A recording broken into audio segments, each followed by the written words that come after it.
got my coffee. I'm sitting out here and I just had a visitor show up.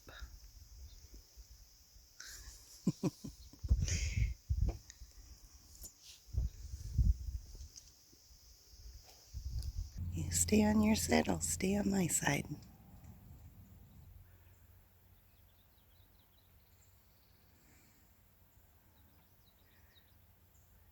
I think that's a male. Yeah, he's got horns. I hear more up in the bushes up here. Oh yeah, there she comes.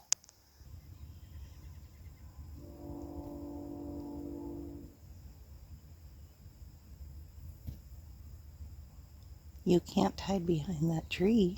I can still see you.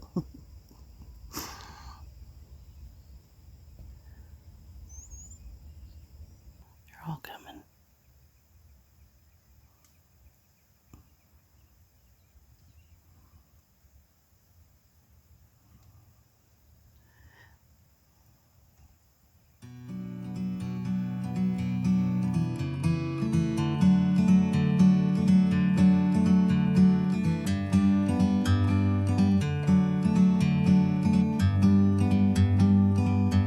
Like a bird on a tree, I'm just sitting here. I got time, it's clear to see. From up here, the world seems small. We can sit together. All right, so we've seen a sign that said Historic Upper Perry Arch Bridge. Now, I'm looking at this picture here, and it got deceiving for a second. This is a view from the other side over there. Because I was like, where's the railroad tracks? Are over there. And then I looked at this picture, which didn't make any sense because it's in color. Then, of course, you have to read. So they had the old cars come across. The bridge was built, it began in 2008. So it's pretty much a brand new bridge with the old style of construction bridge building. Because it looked so daggone new to me, I was like, it can't be that old. Right, because there's some pretty new vehicles here. Yeah, exactly. So right. They just had some antique vehicles go across it. Well, but it says concrete flakes off the bridge prior to restoration, March 2004. Restored concrete, October 2009. See, but so they were reconstructing it in 2008. Okay. Scotty's all confused. It was constructed in the 1960s. Well, right. The sun is glaring. The rain has come. This is all wet. The sun is glaring. And he doesn't have his reading glasses on. I have my sunglasses on. So this is the bridge that they've restored. For all you history buffs out there, bridge lovers. It's always kind of cool to stop and see the different types of structures that they have for bridges. Yeah, and I like how they have the protective fence so you can't jump onto the train. Yeah, that's what that's for. Do people still jump on trains like that? I think they do. I think so. Oh. Absolutely gorgeous through here. We are heading to a campsite down the road, and we just left, what is it called? Le Grand? Yeah. I think that's what it's called. Yep. In Oregon. And we're still in the mountains. We are. So we're on 84 still, Highway 84. Aja stayed back at Walmart. It's been raining all afternoon. She didn't want to go up to the campground that we were going to go to. But there's two spots that we can stop. We're going to stop and check out one campground that has asphalt, not a bunch of mud. The other one, if they're full there, we're going to head up into the mountains and go to some BLM land up there. Or no, actually, it's not BLM land. It's National Forest DNR here now? Fish and Wildlife. Oh. If we go up there, she's not going to come meet us. But if we go to the other one, she's going to come meet us. So we're kind of tired of the parking lot stuff. We want to do some camping. So That's why we keep kind of taking off without everybody.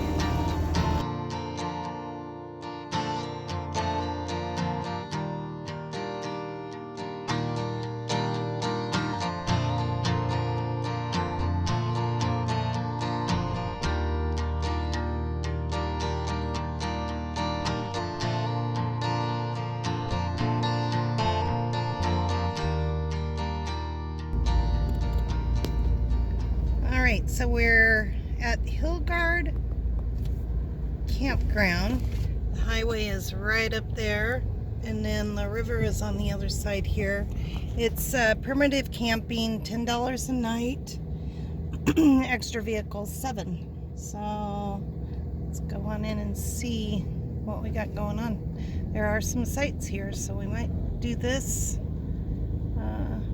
Maybe. We'll see. The park host has firewood for sale out here. Yep. Oh, huh. Nice little sites, all grassy. Per load. Yeah. Oh, per cartload. So how big's a cart? I don't I know. don't know. They got water, and that's the only amenity they have. They don't have power. They each have little fire pits. Oh, and look at the ADA site. That's nice. Got that all bricked out. Water spigot. Your fire pit's above, so it's easy for you to roll up if you're in a wheelchair. And I only see one of those, so.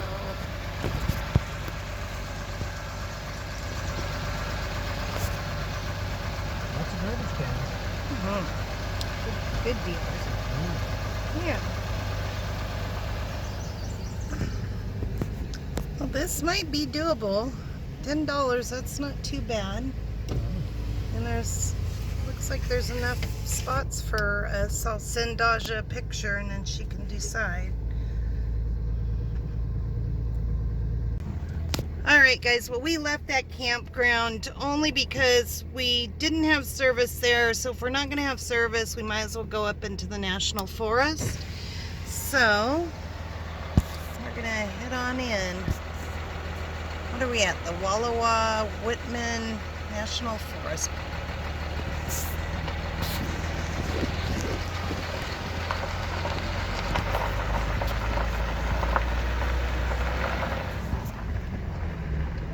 Little bumpy. Not bad though. Well, we just started, so we'll find out. Nothing we're not used to.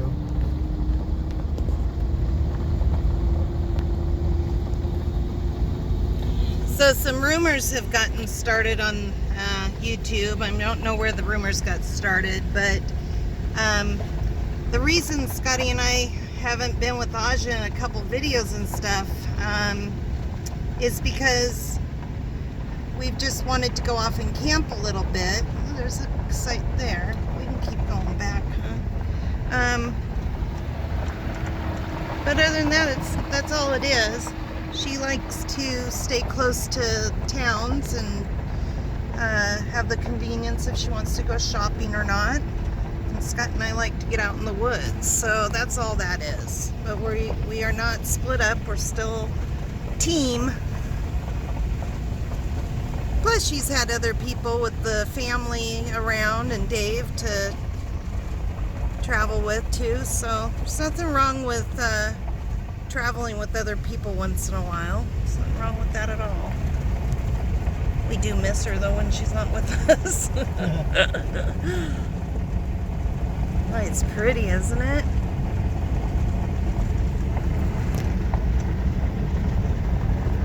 And I've heard there's quite a lot of wildlife up in here, so that would be cool to see something fun. I would have to say it's cold and nasty, so there's probably no rattlesnakes. Yeah, 62. I think we're safe. Alright, so we're at the campground. Spring Creek Campground.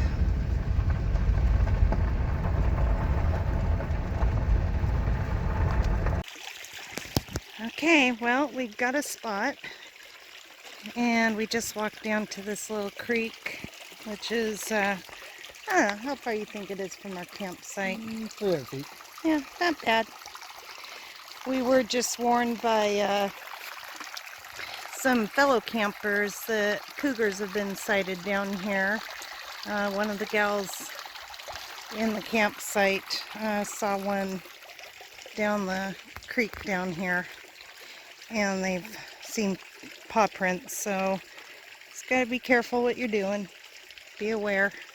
Well, like they said, it's the only water source for quite a ways around, so they're going to come to the river, and that's a perfect hole right there. That's where I come, right there. I told Sky he could take a bath in here. He said, it's cold. I said, no, it's not. Very pretty. Yeah, it is. And I just got off the phone with Aja, and she said that she might come on down this evening. I'm not too worried about the snakes right now because it's low 60s, but you still got to be aware. Who would have thunk we'd come to Oregon and have hail like that? Look at them bouncing out in the field. So Scotty's putting blankets. Did you put one on this one? No, we're under a tree on this one. Okay. This one, these are cheap.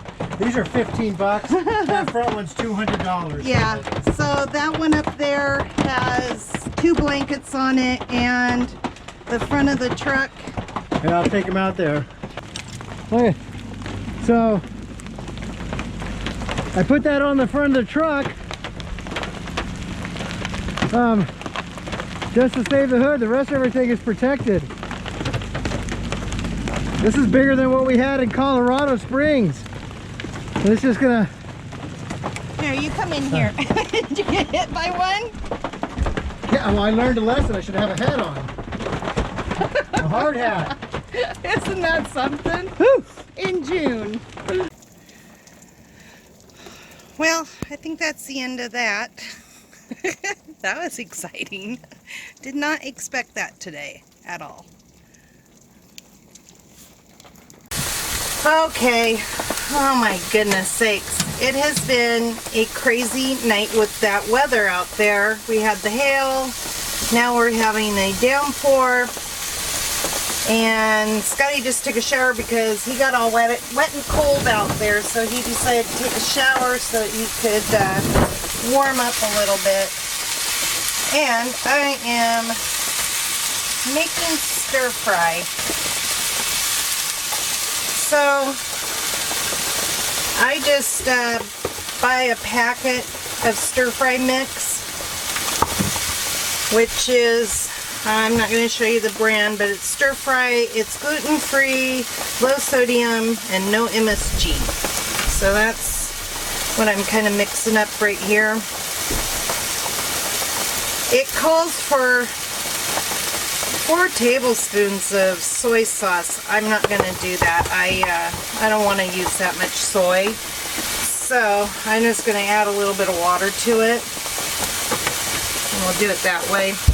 So it's been kind of a crazy afternoon traveling, and then with the weather and everything, we've met our neighbors next door. Really nice folks. So we were out there talking with them. So I just thought I'd just do something kind of simple. I've already cut up some zucchini. I've got some bamboo shoots. I've got, this is going to be funny to you guys, but I just do frozen beef fajita meat. I don't care about mixing the, stir fry with fajita. It tastes just fine. And I've got a big portobello mushroom that I need to continue chopping up. And I'm just going to do chunks of that. And of course, I got my garlic sitting here. So I'm going to go ahead and get this cooking. I want the onions and the celery that I've gotten here to cook down a little bit before I put everything else in, because everything else kind of cooks a little bit faster. And I could have just gotten this all done, then put the meat in there, so you only had one pan, but that was really frozen, so I thought I'd just do that. Oops, there we go, jumping ship.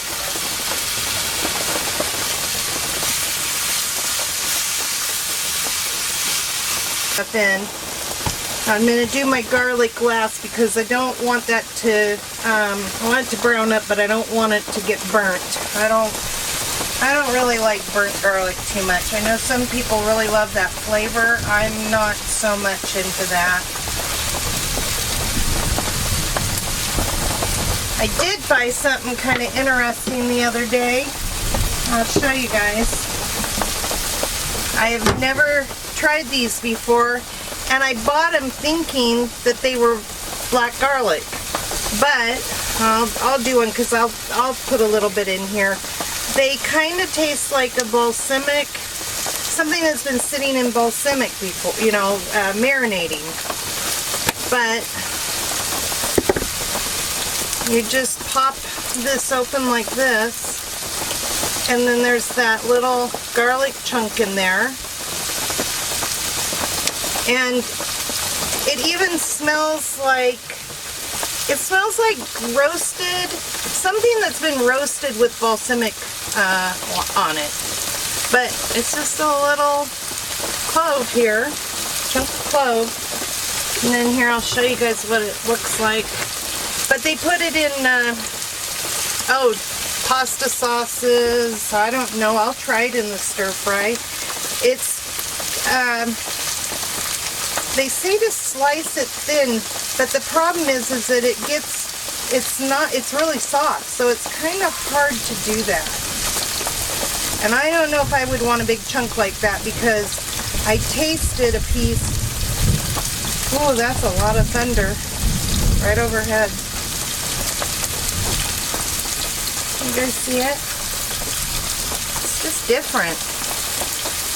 I had never heard about it, and I honestly just thought that it was just a different type of garlic, you know, than what we've always bought before. And when I opened it up, I realized it's fermented. They let it sit for a month, and it ferments. So I'll go ahead and put it in there and check it out and see how it tastes. I'm not real sure if I'm going to like it or not. It has one of those tastes where it has to go into the right type of food.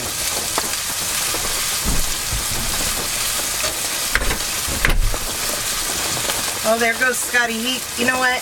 He loves to be outside when it's stormy like that.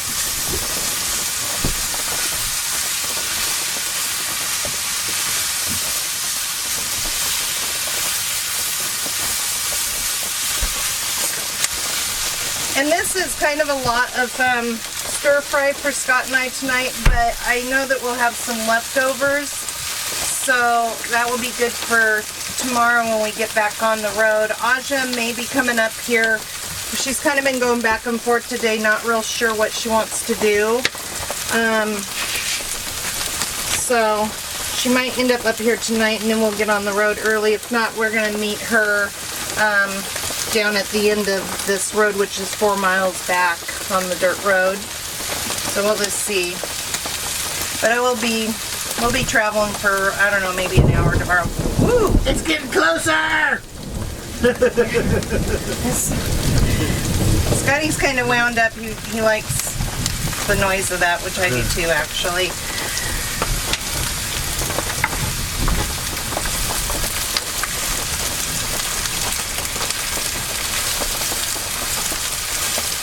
This is just a simple thing to throw together when you've had a long day, and, you know, cooks pretty quick. Maybe tiny cut everything up and saute everything, you know. You don't really have to cook the veggies too much.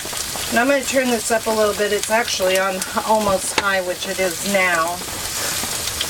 I want them to cook kind of fast, but not.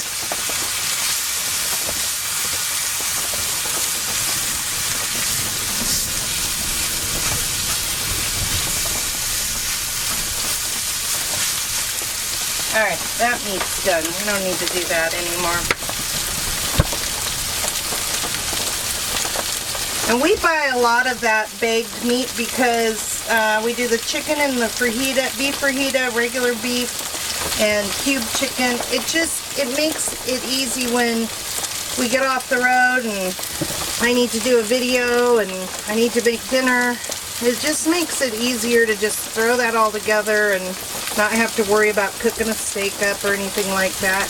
And I think for 2 people it's a reasonable amount, and it's I think it's pretty reasonably priced. It's yummy, I know that. Oh, that looked like a lot of lightning.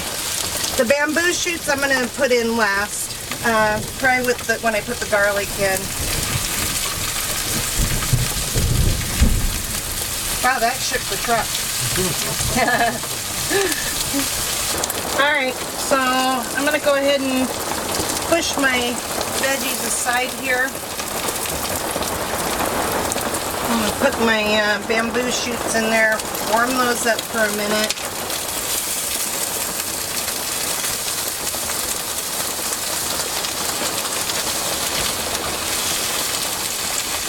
That's probably good. I just wanted to get them warmed up through. They don't really need to be cooked up any.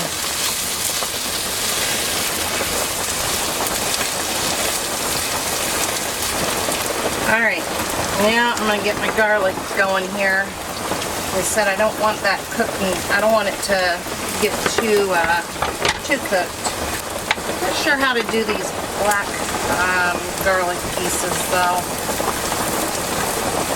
I'm not even sure that's going to taste very good in this because of the stir-fry sauce. Well, you know. Go for it, girl! Sometimes you just have to try things. You can't be afraid to try it, you know. I left it big, and I left the chunks big enough.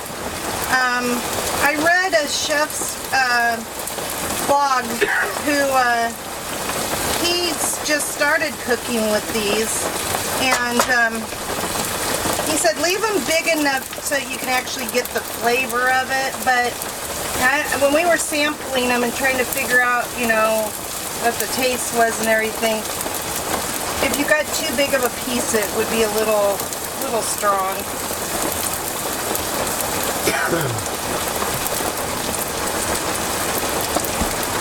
Okay, I'm gonna mix that garlic in.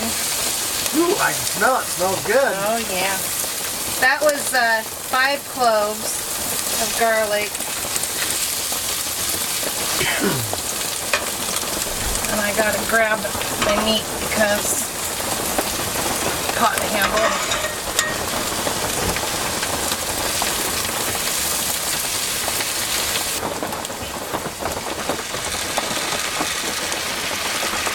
You gotta cook outside the box. That's what you got. Otherwise, if you don't cook outside the box, you're microwaving. Yes, we don't have a microwave, and we haven't had a microwave for, well, forever. Yep. Since we moved in the first camper. Got rid of it. You could just get any kind of stir-fry mix, or you can make your own. I've done that before when I didn't have a packet. I just happened to buy a packet the other day. I'm going to put spinach, baby bok choy, and baby chard in here.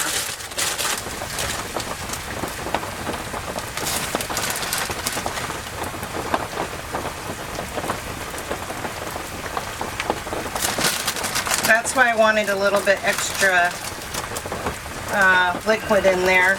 Not that you need it to steam this leaves down, but I'll just wait a minute and it'll simmer down.